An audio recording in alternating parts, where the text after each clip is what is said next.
salaamaaleykum maame la askan wi de Sangap TV officiel moo ñëw fii ci Ngaye Mékhé fi daal rafete fi daal baaxee mu nekk conseiller local sëñ bi ñu ngi lay nuyu di la wax nga dal ak jàmm ci Sangap TV officiel.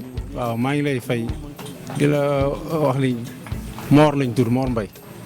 waaw gannaaw ba nga présenté ba pare ñi wax ne yow lan mooy sa métier.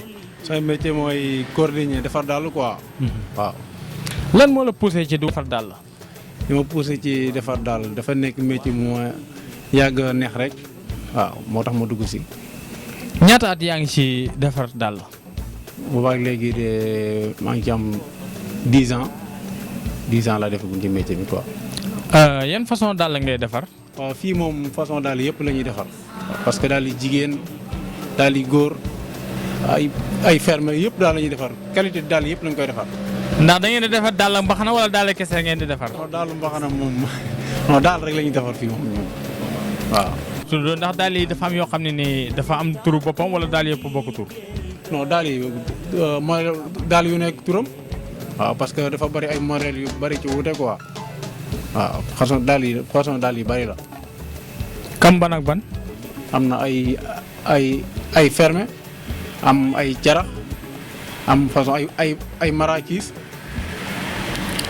Sénégal yi bu ñuy jënd bitim réew mu seer te bu ñuy jënd ci biir réew mi day yomb lan moo waral loolu. loolu de moom ñun ñi sax xaw nañoo jaaxal lool parce que ñun ci suñ matériel bi rek leen ko gën a xamee quoi parce que à chaque instant matériel bi dafay gën a yokk rek moo ñu xaw a gën a jaaxal. waaw léegi dafa mel ni gars yi bëgg nañ ko dafa mel ni ñu ngi ko conseillé bu baax ndax bu njëkk loo gars yi dañ koy fi ni loo wax ñu ne daal di Ngaye baax na daal yu baax dañuy defar ban secret la waaye Ngaye am ba seen daal nit ñi nawloo. waaw secret bi moom du leen dul maanaam Ngaye dañ leen a xamee ci daal cuir daal der waaw ba tax na Ngaye moom daal der rek la ñuy liggéey ku bëgg daal bu baax daal der original da ngay ñëw Ngaye waaw parce que bu nee der rek xel yëpp day dem ci Ngaye quoi. buñ ne cosaan. ñu ne buñ ne cosaan ne Ngaye. waaw buñ ne daal ne Ngaye. lan moo indi tur woowu. li indi tur woowu de qualité bu baax rek waaw qualité bu baax rek moo ko indi. moo indi tur woowu. waaw moo indi tur woowu. moo indi tur woowu léegi looy wax. biti yi nga xam ne ñi ngi jënd ay daal di jaayaat lan nga leen di wax ñu. waaw ñu li leen wax mooy ñu gaaw daw si rek ñëw fii fekk ñu fii ci Ribaay gënu ñun foofu lañ nekkee ku bëgg daal yi baax daal moom daal di qualité cuir 100% moom ñëw Ribaay gënu rek. waaw. pare ngeen commande bu waaye indi ngeen defaral ko. waaw pare na muy daal di sentir lépp luy wàllum der daal moom boo ñëwee boo ñu ko joxee ñu traité la ko. noo gisee Sangap TV officiel taxawaayam ci biir réew mi. waaw taxawaayam moom am na solo lool. waaw parce que seen YouTube bu ñuy suivre lu bari mais macha allah ñoo ngi def seen liggéey moom bu baax ni mu waree. lan ngay wax waay Ngaye. waa Ngaye li leen wax rek waaw ñu jàpp te bàyyi rek xam ni métier moom comme que fii la cosaanoo moom ñu gën cee góorgóorlu rek waaw. yow nekk fii ci Ngaye Mékhé di defar ay dàll.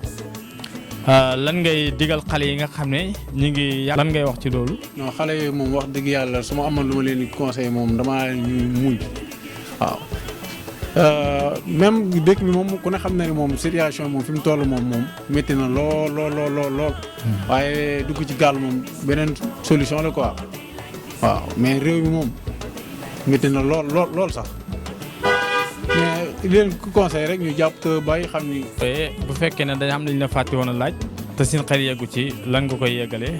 waaw ñun daal li ñu tàggatoo mooy di wax daal ñu wàññil ñu matériel bu seer moom. parce que matériel bi moom seer na lool à chaque instant rek ñoo ngi yokk prix matériel quoi surtout ay kol ak yooyu nga xam ni bu daan jar 5000 léegi ñoo ngi koy jaayee 15000 francs bi noonu xam nga loolu dafa seer ñun daal ñoo ngi ñaan daal ñu dimbali ñi bu ñu mën a wàññilaatal matériel baraal moom dina baax ci ñun lool. dégg naa daal yomb na Ngaye de. daal. ça dépend rek ci daal li nga bëgg. waaw bu fekkee cuir daal moom nga bëgg daal di der original moom. moom faaw nga làmb sa poche. dëgg la waaw. daal yi baax. waaw daal yi baax. original moom faaw nga làmb sa poche. ñu ngi lay gërëm bu baax di la sant ci reportage su bis bi seen xarit Birane Touré mu amoon mbégte mu yaatu ñëw fii ci Ngaye Mékhé doon defar suñu waaj di leen jaajëfal di leen jox rendez-vous rek ba beneen numéro incha allah jërë ngeen jëf.